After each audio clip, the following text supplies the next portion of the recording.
Hello दोस्तों, Govind blog for you में आपका स्वागत है। जी हाँ दोस्तों आज का जो टॉपिक है वो है दुबई को लेकर। और दोस्तों हम लोग देख ही रहे हैं कि किस तरह से दुबई इतनी ऊंचाई तक पहुंच चुका है कि वहां तक बहुत से देशों का सपना होता है। लेकिन दोस्तों क्या ये दुबई इतना अमीर आखिर कैसे बन पाया, इसके पीछे का क्या राज है। जहां तक हम लोगों को ये पता है कि दुबई में बहुत ही अधिक संख्या में तेल निकलने के कारण दुबई इतनी ऊंचाई तक पहुंचा है, तो यह बात बिल्कुल भी गलत है। और दोस्तों हम सभी जानते हैं कि दुबई में इतनी बेहतरीन बेहतरीन तरह की बिल्डिंगें मौजूद हैं।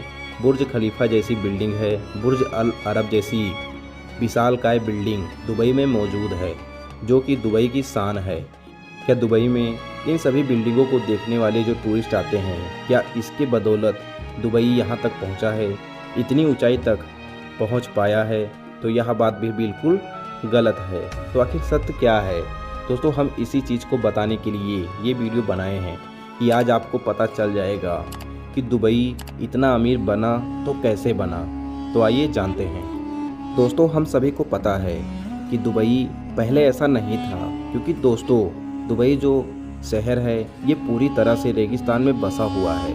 दोस्तों दुबई में पहले रेत ही रेत हुआ करते थे। जो लोग रहते थे उनकी जनसंख्या बहुत ही कम हुआ करती थी। और दोस्तों वहाँ के लोगों का व्यवसाय सिर्फ यही था कि मछली पकड़ना, उसको खाना और बेचना। और वहाँ पर मोतियों का जो व्यापार होता है दुबई के लोग किया करते थे बहुत पहले। लेकिन दोस्तों किसी को पता भी नहीं था कि जिस शहर में सिर्फ रेत ही रेत है, एक दिन उस शहर में बुर्ज खलीफा जैसी बिल्डिंग का निर्माण होगा और वो दुनिया की सबसे बड़ी बिल्डिंग कहलाएगी ऊंचाई के मामले में। और दोस्तों जो लोग रेगिस्तान में रहा करते थे दुबई में, उनको ये भी नहीं पता था कि बुर्ज अल अरब जैसी अपनी लग्जरियस की वजह से जाना जाएगा।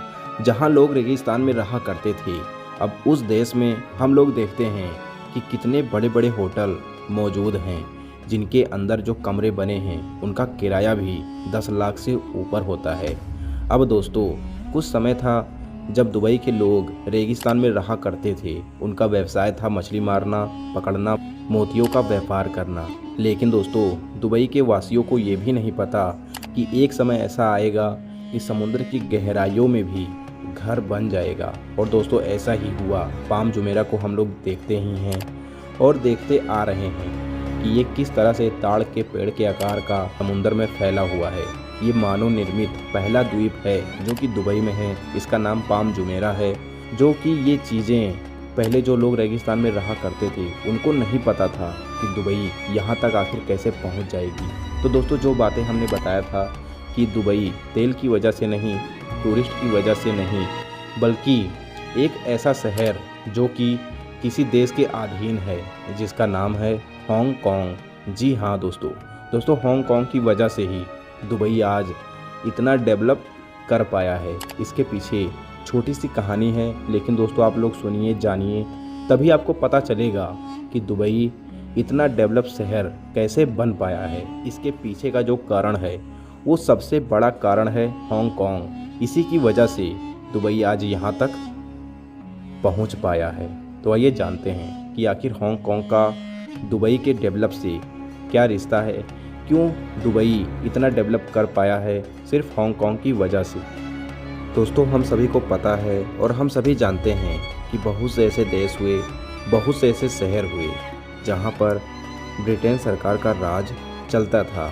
वैसे ही हांगकांग में ब्रिटेन सरकार का राज था और वहां पर जो भी निर्णय लिया जाता वो ब्रिटेन सरकार लिया करती। उसी तरह से हांगकांग में ब्रिटेन सरकार राज करते हुए ब्रिटेन सरकार ने एक योजना बनाई और ऐलान कर दिया कि जिस भी देश में लोग 2 नंबर का पैसा कमा रहे हैं या फिर टैक्स चोरी करके जो भी पैसा बचाए हुए हैं, उन सभी पैसों को हमारे हांगकांग में आएँ और इन्वेस्ट करें। जितना टैक्स अपने देश में 30 से 40% दे रहे हैं और हांगकांग में आ जाएं और यहाँ पर 4 से 5% टैक्स देना होगा।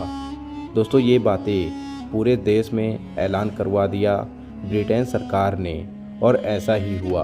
जो भी लोग 2 नंबर का पैसा अपने देश में कमाए थे, जहां पर 30 से 40% टैक्स दे रहे थे, उनके लिए ये बहुत बड़ी अपॉर्चुनिटी थी। जी हाँ दोस्तों, और सभी देश के जितने भी करोड़पति अरबपति लोग थे वो हांगकांग शिफ्ट होने लगे और यहाँ पर वो कंपनियाँ बनाने लगे, जिसकी वजह से हांगकांग बहुत तेज़ी से डेवलप होने लगा। और देखते ही देखते हांगकांग में बहुत बड़ी बड़ी कंपनियां बन गई और यहाँ पर डेवलपमेंट इतना तेज़ी से आगे बढ़ा कि यहाँ पर कसिनो जैसे बड़े बड़े जुआ के अड्डे बन गए। जितने भी करोड़पति अरबपति लोग थे वो पैसा तो खूब कमाते और वैसे ही कसिनो में जुआ खेलते, हारते और अय्याशी करते। धीरे धीरे हांगकांग इतना डेवलप हो गया कि चीन की नज़र हांगकांग पर पड़ी और चीन ने कहा कि ये हांगकांग भी मेरा है। और हांगकांग पर चीन की सेना ने पूरी तरह से कब्जा करना स्टार्ट कर दिया। जब चीन देश के सैनिक हांगकांग पर कब्जा करने लगे तो ये कहते हुए कब्जा किया कि जितनी भी कंपनियां हांगकांग में हैं वो पूरी तरह से सरकारी हो जाएंगी और सरकारी ही मान लिया जाएगा, क्योंकि हांगकांग जो था वो चीन के अधीन था। और यही डर सभी जो करोड़पति अरबपति लोग गए थे उनको डर सताने लगी और हांगकांग छोड़कर सभी कंपनी के मालिक भागने लगे।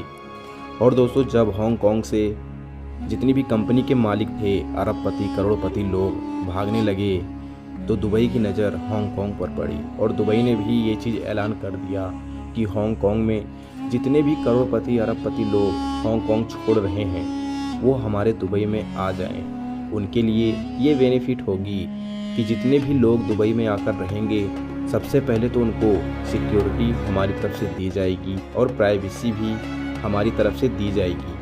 किसी को कोई भी दिक्कत परेशानी का सामना नहीं करना पड़ेगा। जितनी भी कंपनियां थी हांगकांग में वो सीधा दुबई की ओर चलने लगी।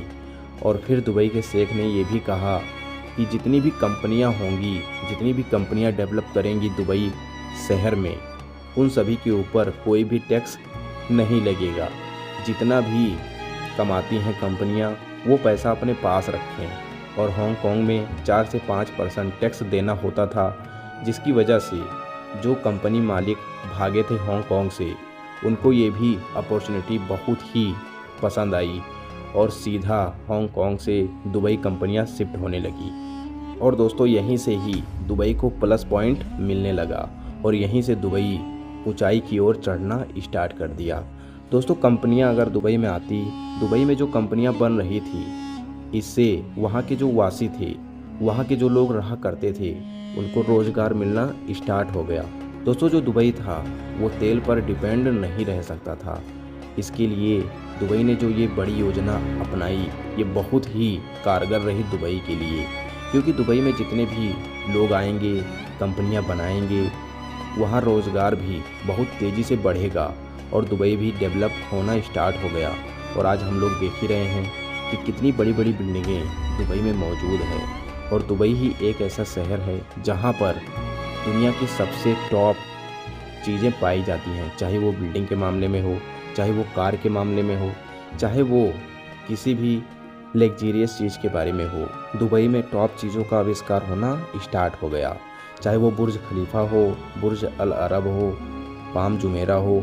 मतलब कि जितनी भी चीज़ें दुबई में हैं वो सभी चीज़ें पूरी तरह से लग्जरियस हैं। जी हाँ दोस्तों, यही कारण है कि टूरिस्ट दुबई में सबसे ज़्यादा घूमने आते हैं। लेकिन दोस्तों, जो पैसा दुबई ने कमाया है और दुबई आज इतनी ऊंचाई तक पहुंचा है, उसके पीछे का कारण सिर्फ यही था कि दुबई में बड़ी बड़ी कंपनियों का आगमन होना और वहां के लोगों को रोज़गार मिलना।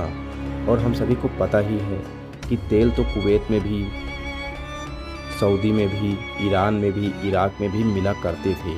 लेकिन दोस्तों, दुबई ही एक ऐसा शहर है जो पूरी तरह से डेवलप हो पाया है। इसके पीछे की कहानी जो हमने बताया, यही सबसे बड़ा कारण है दुबई के डेवलप होने का। दोस्तों, दुबई को तेल से फ़ायदा होता था, टूरिस्ट से भी फ़ायदा होता है। लेकिन दोस्तों, जितना फ़ायदा बड़ी बड़ी कंपनियों के आने से हुआ, उतना फ़ायदा तेल से, टूरिस्ट से नहीं हुआ। और आज बिजनेस के मामले में, लग्जरियस के मामले में दुबई टॉप सिटी में आने लगा। दोस्तों बस इतना ही। आशा करता हूँ ये वीडियो आपको अच्छी लगी होगी। आप लोग जान पाए होंगे कि दुबई इतनी ऊंचाई तक कैसे पहुंचा और दुबई इतना अमीर शहर कैसे बन पाया। बस दोस्तों मिलते हैं कोई अगली नई वीडियो में।